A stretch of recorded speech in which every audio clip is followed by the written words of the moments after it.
«Эхо Москвы» в Уфе и общественная организация «Берзямлек» представляют рубрику «Говорим по-башкирски».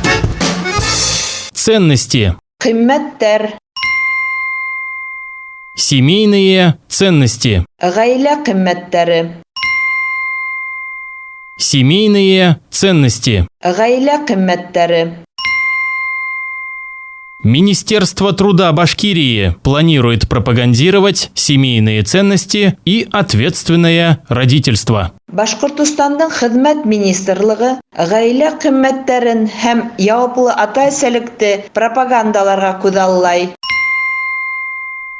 Министерство труда Башкирии планирует пропагандировать семейные ценности и ответственное родительство. Башкортостандың хезмәт министрлыгы гаилә кыйммәттәрен һәм яуаплы ата-әсәлекте пропагандаларга күҙаллай. «Эхо Москвы» в Уфе и общественная организация «Берзямлек» представляют рубрику «Говорим по-башкирски».